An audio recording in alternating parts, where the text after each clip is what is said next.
کرتے چیخ لگائی اور موقع پہ مر گیا، ادھر ہی مر گیا۔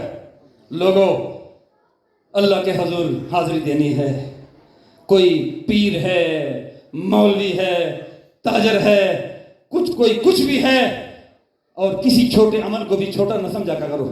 نبی مکرم صلی اللہ تعالی علیہ وسلم فرماتے ہیں کہ قیامت کے دن ایک شخص ایسا ہوگا کہ اس کا جو عمل نامہ ہے نا، میزان کے وقت میں اس کا جو عمل ہے وہ کم پڑ جائے گا اور گناہیں بڑھ جائے گی۔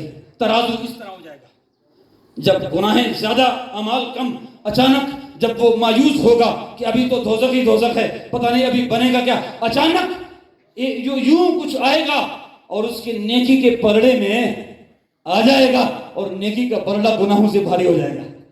یہ رسول اللہ نے فرمایا، ابو داؤد شریف کے حدیث پاک ہے۔ تو وہ اس کو خوشی ہو جائے گی کہ ابھی تو اللہ مجھے کرم کرے گا، مجھے جنت دے گا۔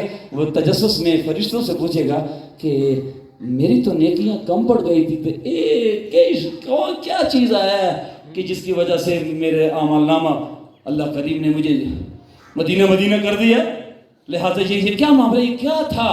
تو فرشتوں نے کہا کہ ایک دن تم اس طرح جا رہے تھے قبرستان کے قریب سے۔ اب یہ فرشتے بتا رہے ہیں اور یہ فرمان رسول کریم ہے، رسول اللہ اپنے صحابہ کو فرما رہے ہیں۔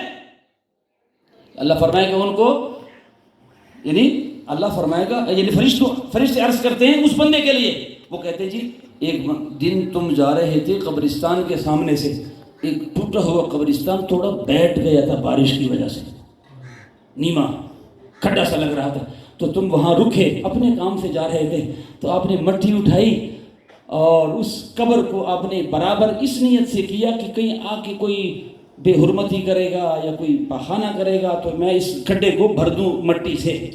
تو نے اس قبر والے کے ساتھ جو احسان کیا، بھلائی کی ہے، اس بھلائی کی وجہ سے میں نے تجھے بخش دیا ہے، اور یہ جو آیا ہے یہ وہ مٹی ہے جس مٹی کی وجہ سے تم نے اس جگہ کو پر کر دیا ہے۔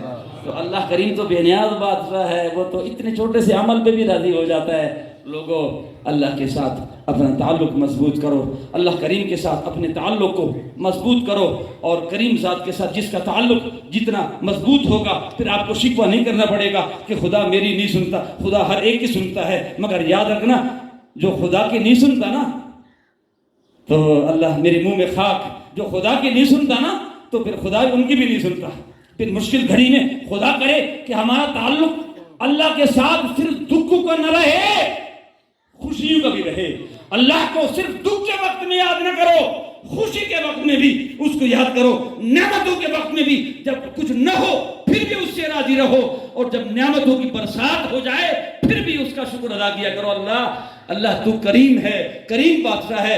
ہمارے محترم طارق محمود صاحب کی اللہ مغفرت فرمائے، اللہ کریم ان کے درجات کو بلند فرمائے۔ بس انشاءاللہ بھی دعا کرتے ہیں اللہ کریم آپ سب کا آنا مرحوم و مغفور حاجی طارق محمود صاحب کے لیے رب ذوالجلال درجات کی بلندی کا سبب بنائے، مغفرت کا ذریعہ بنائے، انشاءاللہ بھی دعا کرتے ہیں۔